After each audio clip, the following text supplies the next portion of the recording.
abá ìmáàmù jẹ́ irin ṣe nílùú yìí. mo ti jókòó yìí kò sí mọ́tò ń gbà náà èmi ní gbẹ̀sìn lọ látọ̀dọ̀ mi ládọ̀ pé fún jókòó lọ yídì. Allah.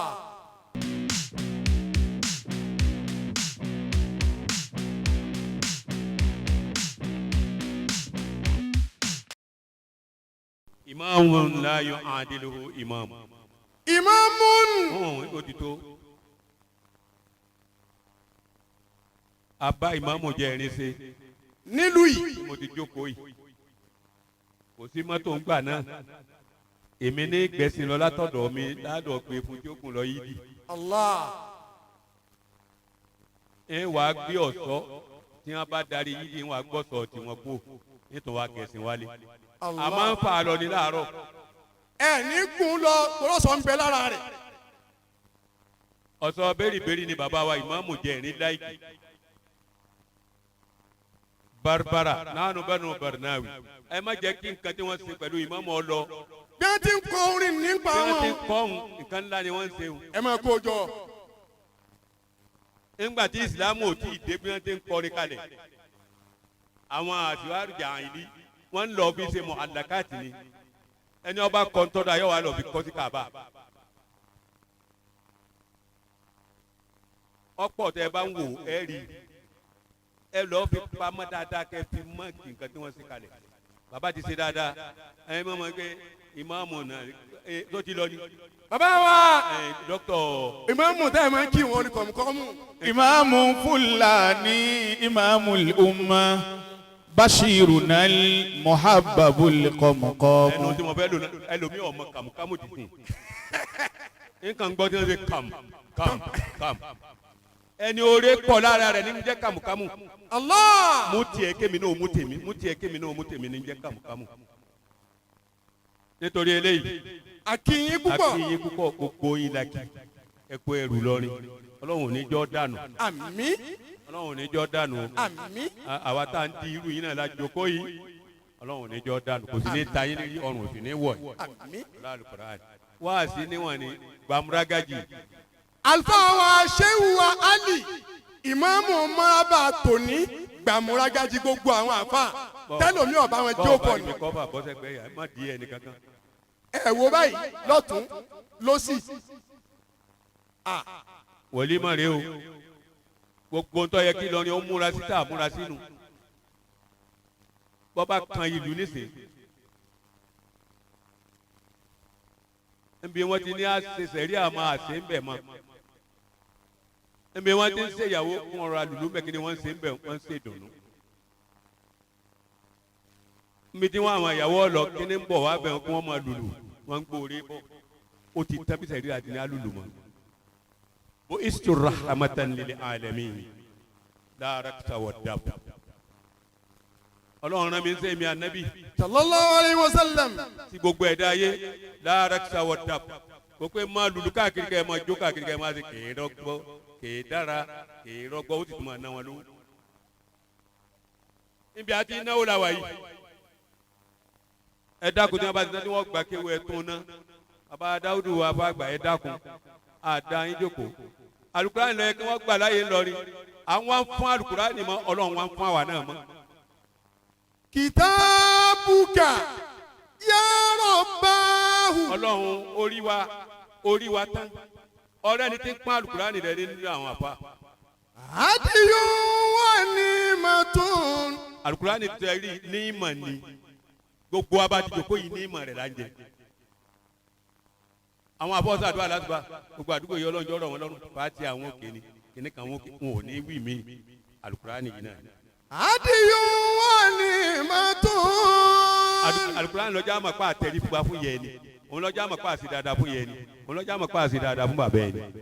wà á máa lálẹ́. òun ní í ṣe fún wa pé ká dá aládùúgbò ká dá aládùúgbò. wà á máa lálẹ́. wà á máa lálẹ́ báàgì la àzọ́mù mi nàtín. gbogbo alábòsí la àzámùmí ìnẹ́tì àdánwò làlùkùránì ọ̀jẹ̀ fún wọn ò ní yà sí. Allah. gbogbo alábòsí ayé wọn kẹ́yìn sí àlùkùránì. gbogbo ẹni ọba kẹ́yìn sí inú wa ní tètè lọ kọjú sí padà kó o lè rọ́lọ́run wọ̀. aleikum bihabulilahi. àlùkáwàlì ọlọ́run o lẹ́tà ọlọ́run lẹ́jà lọ́sàn-án yìí. fàtẹ́símù bí. ẹ mú un dáadáa ẹ má pera yín lóbìnrin àwọn obìnrin tí wọ́n ti fi alukurani kéré ti lọ láyé wọ́n tún kù ní ìsìn ọlọ́run kó tẹ̀ yín náà mọ́nú wọn. wa man ya'tasim billahi fasabinasirati. gbogbo ẹni ọba ti dì mọ́ lọ́run ọba ti dì mọ́ alukurani ò dì mọ́ lọ́run gbogbo àrùn tí ọkàn máa wá bọ̀ lómi tó ọ̀nà nítorí eléyìí ẹ dákun ẹ wo alukurani ẹ tọ́ ẹ má fi sáyẹyẹ ẹ má fi ṣe apẹpẹ yẹyẹ lónìí nìkan. ẹ máa lọ tọ̀ kan inú ilé bẹ́ẹ̀ bá ti ń kí àyà kan báyìí gbogbo ẹ̀sìn àwọn òbí yín lọ́wọ́ máa hà dànù bẹ́ẹ̀ ti ń ké méjì gbogbo tí yín náà lọ́wọ́ máa hà dànù kò sí tírà tó tún rí bẹ́ẹ̀ kò bun àtàwọ́rá bẹ́ẹ̀ kò bun ìnjílá bẹ́ẹ̀ gbogbo tírà tó lọ́wọ́ tó kò bun wọn bí Al-Qur'ani nìkan nítorí eléyìí máa ṣàdúrà ọlọ́run máa ṣàjẹ́ kẹ́mi àwọn ìmáàmù wo gún ọlọ́run kó bóyin lẹ́mi gógùn fa wassalamu alaykum wa rahmatullahi. wòlíì má rè o gbogbo ntọ́ yẹ kí Ìlọrin ó múra sí tá a múra sínú Al-Qur'ani lọ yẹ kí wọ́n gbà láyé ńlọrin àwọn fún Al-Qur'ani mọ́ ọlọ́run wọn fún àwa náà mọ́ Al-Qur'ani lọ́jọ́ àmọ́ pa àtẹ̀rí fún wa fún yẹn ni òun lọ́jọ́ àmọ́ pa àṣì dáadáa fún yẹn ni òun lọ́jọ́ àmọ́ pa àṣì dáadáa fún bàbá yẹn ni. gbogbo alábòsí lá àzámumi ìnẹ́tì àdánwò Al-Qur'ani ọ̀jẹ̀ mu wọn ò ní yà sí. gbogbo alábòsí ayé wọn kẹ́yìn sí Al-Qur'ani gbogbo ẹni ọba kẹ́yìn sí inú wa ní tètè lọ kọjú sí padà kó o lè rọ́lọ́ wọ̀ abá ìmáàmù jẹ́ ẹ̀rín ṣe nílùú yìí mo ti jókòó yìí kò sí mọ́tò ń gbà náà èmi ní gbẹ̀sìn lọ látọ̀dọ̀ mi ládọ̀ pé fún jókòó lọ yìí di ẹlòmíì ọmọ kàmùkàmù dì sìn nǹkan gbọ́ tí wọ́n ṣe kàm ẹni oore kọ lára rẹ̀ ní jẹ́ kàmùkàmù mú tiẹ̀ kémi náà mú tèmi mú tiẹ̀ kémi náà mú tèmi ní jẹ́ kàmùkàmù.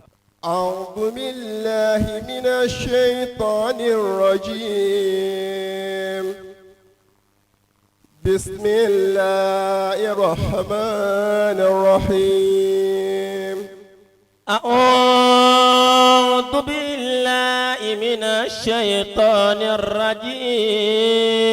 الرجيم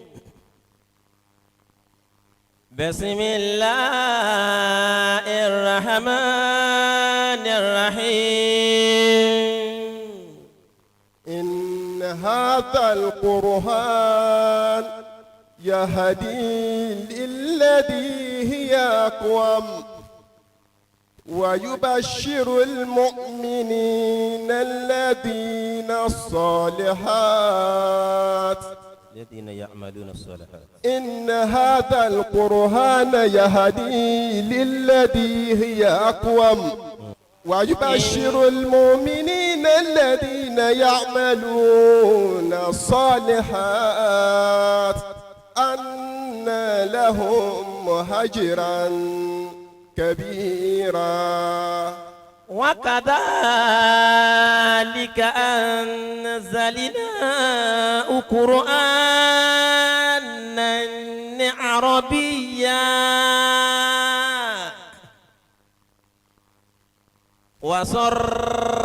وصرفنا فيه من الوعيد لعلهم يتقون أو يحدث لهم ذكرا فتعالى الله الملك الحق فتعالى الله الملك الحق ولا تعجل بالقرآن من قبل أن يقضى إليك وحيه وقل ربي زدني علما صدق الله العظيم. Now, Astazi.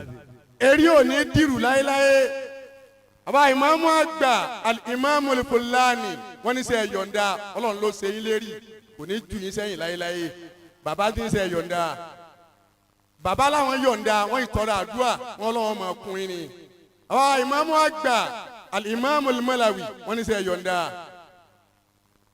àwọn náà ṣàdúrà ọlọ́run ọgbà àbá al-Imam al-Gambari àgbà yọ̀ǹda wọn bàbá wa dọ́kítọ́rù wa ajánásí àgbà fún gbogbo tí ń jẹ́ Kwara wọ́n ní sẹ́ yọ̀ǹda àlífà kòkéwù tòní àfàràbà náà gbogbo Ìlọrin wọ́n ní sẹ́ yọ̀ǹda bàbá wa àgbà bàbá wa lẹ́rùbú ẹ̀ bá wí bẹ́ẹ̀ dáadáa ni Gáúsù Sàmánì wọ́n ní sẹ́ yọ̀ǹda bàbá làwọn yọ̀ǹda bàbá wa àgbà àfa àgbà bàbá wa Mádìbò tí bàbá wa ọba àlùlọ ni ẹ̀ bá ń ṣe sẹ́wù dáadáa sẹ́ yọ̀ǹda bàbá ẹ̀yin yìí mọ̀ pọ̀ sí lónìí torí ẹnìkan kan sì kọ́ torí bàbá wa àdúrà àgbà ni àjọ ń jáde lọ́dọ̀ yín ni àyè bẹ́ẹ̀ kọ́ ni bàbá wọ́n ní sẹ́ yọ̀ǹda. tí ọba ṣe pé bàbá wa ìmáàmù tẹ ń bẹ ń jòkó mo mọ tí mo lè ṣe o. ṣé yọ̀ǹda.